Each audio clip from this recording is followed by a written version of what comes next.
Another day, another Land Cruiser. Good morning, good morning. Maganda ang weather. Well, I just want to share to you this soon for sale, which is an LC200 2018, acquired 19.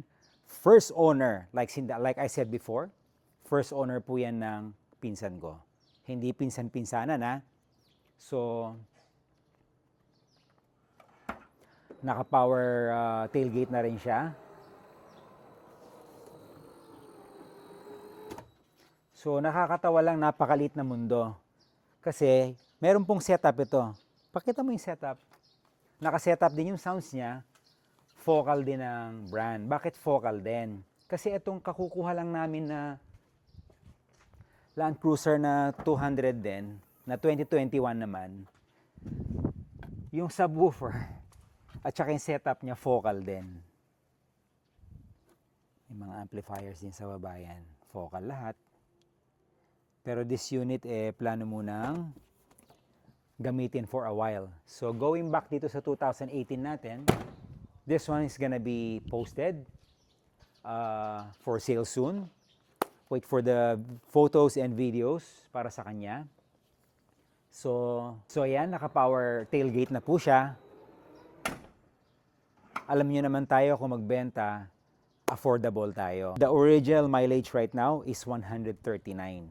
So, mataas ba yung 139? This one is 2018. So, basically, it's 8 years old at this year. So, tumatakbo siya more or less 70 to 18,000 kilometer per year. So, I think for a regular businessman, normal lang po siya. Kasi, I don't know, meron mga mababang presyo sa marketplace. Meron 20,000, 30,000, 50,000. If you're going to buy a Land Cruiser, of course, you're gonna go out, socialize, business deals, you're gonna be bringing this workhorse, okay? Imposible na itambak mo lang sa bahay. Well, thank God, meron tayong mga garage queen. Pero, hindi ako maniniwala na lahat na lang sa market, 20,000, 30,000, 50,000. Well, I don't have anything against other seller, ha? Nagsasabi lang po ako ng totoo.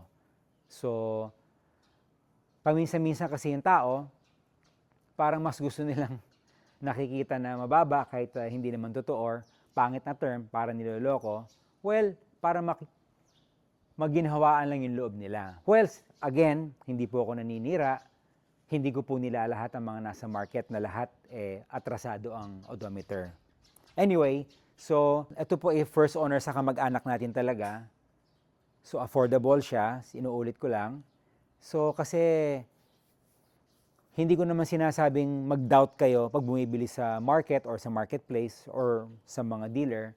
Kanya lang, pag mga 3 million pataas na yung usapan, medyo dapat we have to think not twice, thrice, 5, dapat 10 beses pa natin pag-iisipan yan. Kung 2 to 300,000 lang, it's not an issue. Pero pag umaabot na ng 2 million, 3 million pataas, dapat medyo mag-iingat tayo ng konti. Siyempre, pinaghirapan po natin yung perang yan. So, ito talagang 100% legit first owner, 139,000 odometer. I-check nyo man sa Toyota. So, that's all folks. Peace and love.